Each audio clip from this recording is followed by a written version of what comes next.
अस्सलाम वालेकुम dear students. आज हम डिस्कस करने जा रहे हैं दूसरे चैप्टर की पहली test yourself that is 2.1।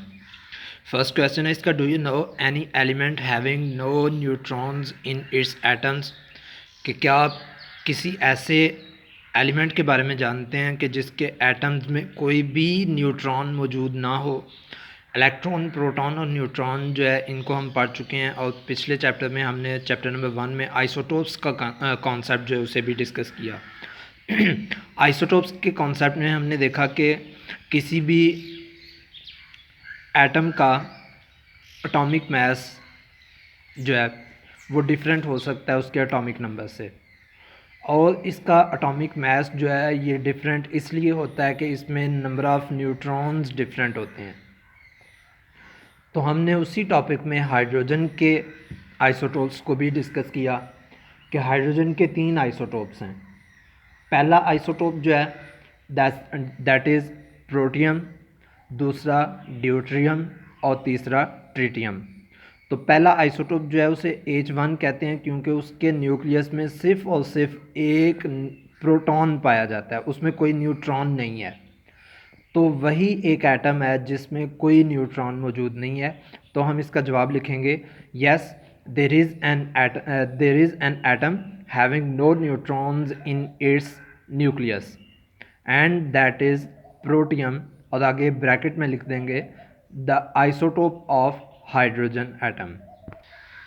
Second question है आपका, who discovered an electron, a proton and a neutron, कि इलेक्ट्रॉन को किसने, प्रोटॉन को किसने और न्यूट्रॉन को किसने डिस्कवर किया। तो ये हम डिस्कवरीज़ में पढ़ चुके हैं कि इलेक्ट्रॉन को विलियम क्रूक्स ने डिस्कवर किया, प्रोटॉन को गोल्डस्टाइन ने डिस्कवर किया और न्यूट्रॉन को जेम्स चैडविक ने डिस्कवर किया। क्वेश्चन नंबर 3 है, how does electron differ from a neutron, कि इलेक्ट्रॉन जो है ये न्यूट्रॉन से कैसे डिफरेंट।